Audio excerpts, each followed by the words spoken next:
How do you define Web3?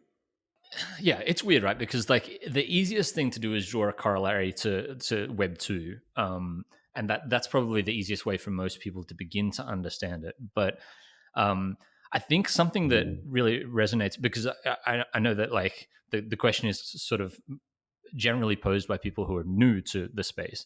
And so something that I think really resonates with people is this idea of um, uh, control of information or control of data, right? It's obviously something that's been a little bit of a contentious issue over the past few years, more so than ever before.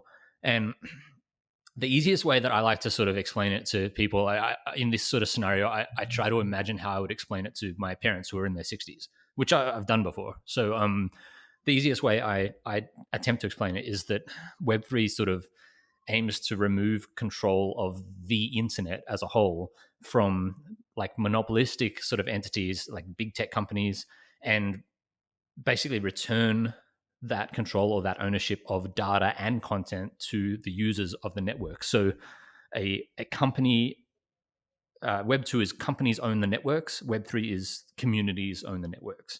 And so theoretically, Web3 lets anybody build anything on the internet without having to rely on centralized monopolies. And that's obviously a little bit vague and it opens a massive can of worms, but that's kind of like the 101 from my perspective. Yeah, I think that's a great way to explain it. And it has a lot of overlap with other definitions, but the way that you worded it in terms of who controls the network is completely novel.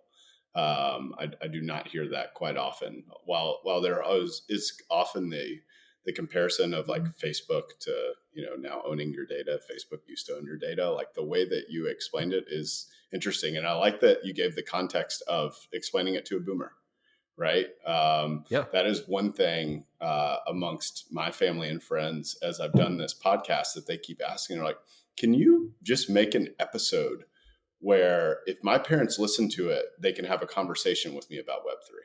Yeah, that is, man, that is so important. This is something I've thought about a lot in terms of like what should be built in this space, and I think particularly like audio onboarding is important, right? Because podcasts have become so sort of pervasive in our lives in a good way. Like most people will listen to some form of audio while they're doing mundane tasks during the day, and I think the opportunity to actually learn the 101 of any given topic by hearing somebody explain it in such a way that's just yeah caters to boomers. It's funny that you say that. I've actually been called a boomer a few times in this space, which is ridiculous, and I take great offense to it. But actual boomers.